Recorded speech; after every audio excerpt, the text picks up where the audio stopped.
City India news Telugu.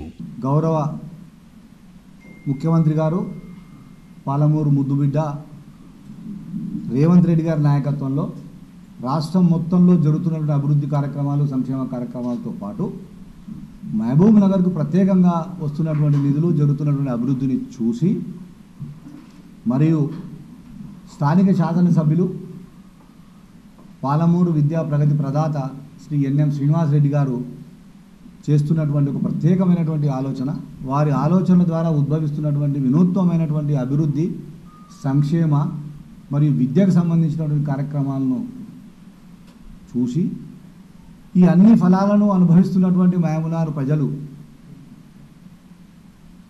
Already ఒక నిర్ణయానికి వచ్చేసింది. అటు రేవంత్ రెడ్డి గారి నాయకత్వాన్ని, ఇటు ఎన్ఎం శ్రీనివాస్ రెడ్డి గారి నాయకత్వాన్ని రాబోయే స్థానిక సంస్థల ఎన్నికల్లో ఖచ్చితంగా బలపరచాలని, వాళ్లకు అండగా నిలవాలని 100% కాంగ్రెస్ పార్టీ అభ్యర్థులనే గెలిపించాలన్నటువంటి కృతనిశ్చయంతో ప్రజలు ఉన్నమాట వాస్తవం. కాంగ్రెస్ పార్టీ నాయకులు, ప్రభుత్వము, ఎమ్మెల్యే, ముఖ్యమంత్రి గారు చేస్తున్నటువంటి అభివృద్ధిని చూసి తట్టుకోలేక విస్తుపోయి మతి భ్రమించి ఏం చెప్పాలనో ఏం చెయ్యాలనో తెలియక తోచక ప్రజలను ఏం ముఖం పెట్టుకొని ఓట్లు అడగాలనో కూడా అర్థం కానటువంటి స్థితిలో ఉన్నటువంటి ప్రతిపక్షాలు ఎటూ పాలు పోక నిన్న ఒక చిన్న కుప్పిగంతులు లాంటి చర్యలకు పాల్పడ్డారు.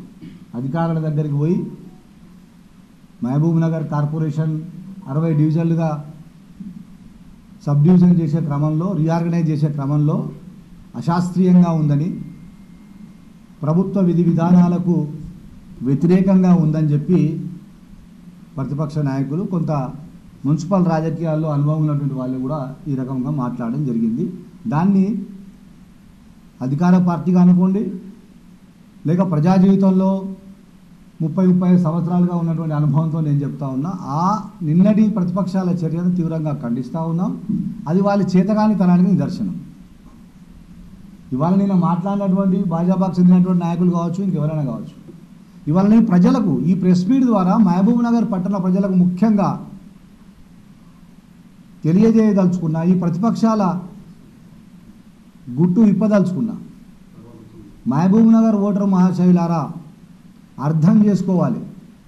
మహబూబ్ నగర్ మీరందరూ ఆశీర్వదించి 20,000 మెజార్టీతో గెలిపించినటువంటి ఎన్ఎం శ్రీనివాస్ రెడ్డి గారు అందరికీ అందుబాటులో ఉన్నారు.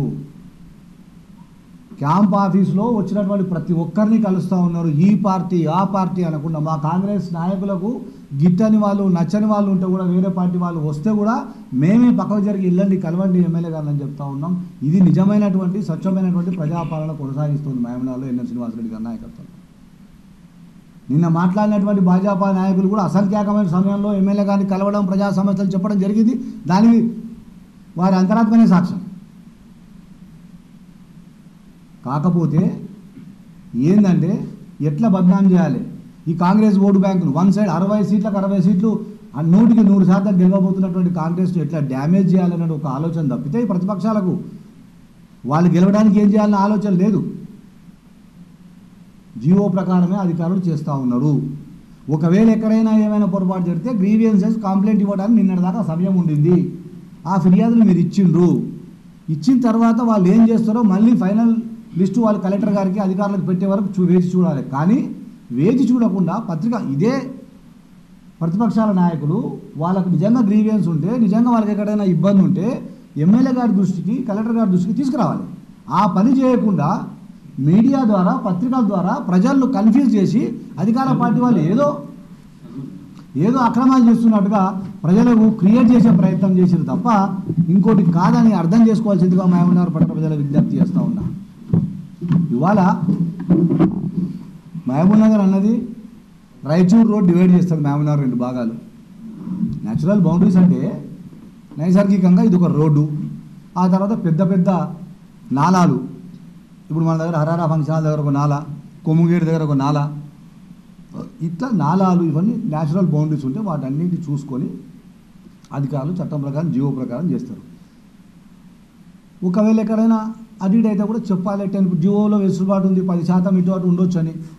అది కానీ మహబూబ్లో నా రిక్వెస్ట్ ఏంటంటే ప్రజలకు అర్థం చేసుకోండి, ప్రతిపక్షాలు మంచిగా ఉన్నటువంటి వాతావరణాన్ని చెడగొట్టే ప్రయత్నం చేస్తూ ఉన్నారు. కుట్రపూరితమైనటువంటి స్టేట్మెంట్లు, కుట్రపూరితమైనటువంటి రిప్రజెంటేషన్ ఇస్తూ ఉన్నారు. ఎక్కడైతే నీకు ఇబ్బంది ఉంటే, ఎక్కడైతే తప్పు జరిగిందని నీ దృష్టికి వస్తే మా దృష్టికి తెమ్మని చెప్పి వారం రోజులు సమయం ఇచ్చిన తర్వాత కూడా అక్కడ చెప్పకుండా వచ్చి ఎమ్మెల్యే గారి దృష్టికి తీసుకురాకుండా ప్రెస్కు చెప్పడము అంటే గందరగోళం సృష్టించాలి. ప్రజలకు ఒక రాంగ్ మెసేజ్ పంపే ప్రయత్నం చేస్తూ ఉన్నారు. ప్రజలు అర్థం చేసుకోవాల్సిందిగా విజ్ఞప్తి చేస్తూ ఉన్నాం. టీఆర్ఎస్ వాళ్ళు కావచ్చు, బీజేపీ వాళ్ళు కావచ్చు, ఎవరైనా కావచ్చు, గెలవనీకి చేతగాక అసలు ప్రజలను ఓట్లు అడగడానికి ఏ ముఖం పెట్టుకొని పోవాలో వాళ్ళకి అర్థం కాక మొత్తం కాంగ్రెస్ వాళ్ళు ఇట్లా చేసారు, అట్లా చేసారు, ఇట్లా చేయాలి. అదేదో ఆడలేక పాతగజ్జలు అన్నట్టు ప్రజలలో నీకు పేరు ఉంటే, ప్రజలలో నీకు సింపతి ఉంటే, ప్రజలకు నువ్వు సేవ చేసి ఉంటే డెఫినెట్గా నీకు ప్రజలు ఓటేస్తారు, ప్రజలు డెఫినెట్గా నీకు గెలుస్తావు.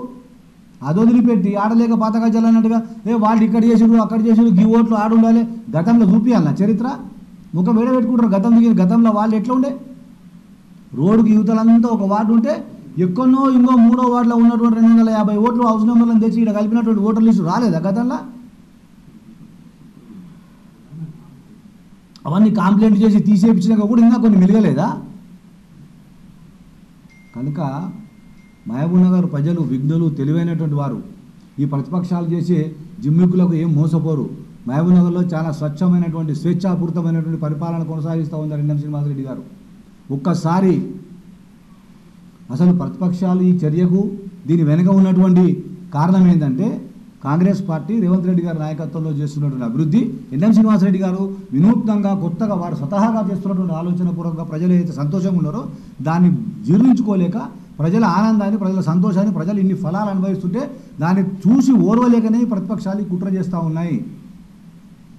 అధికారంలోకి వచ్చిన రోజు స్టార్ట్ చేసినటువంటి మహిళలకు ఫ్రీ బస్ అనుకోండి, 200 యూనిట్ల కరెంట్ అనుకోండి, 500 రూపాయలకు గ్యాస్ సిలిండర్ అనుకోండి, ఇందిరమ్మ ఇల్లు అనుకోండి, ఉద్యోగం అధికారంలోకి వచ్చినట్టు అతి తక్కువ సమయంలో చెప్పినటువంటి టైం, ఒక్క ఉద్యోగం కూడా, ఒక్క ఎంట్రన్స్ కూడా, ఒక్క జాబ్ ఎగ్జామ్ కూడా ఇంత కూడా లోటుపాటు లేకుండా, ఎగ్జామ్లో ఇబ్బందులు లేకుండా, గతంలో లాగా పేపర్ లీకేజ్ లేకుండా చాలా స్వచ్ఛంగా ఉద్యోగాలు కూడా ఇవ్వడం జరిగింది. ప్రభుత్వ ఉద్యోగాలు ఒక్కటే 3 నెలల లోపలనే, 1 నెల రోజుల లోపలనే డిఎస్సి చేయడం జరిగింది.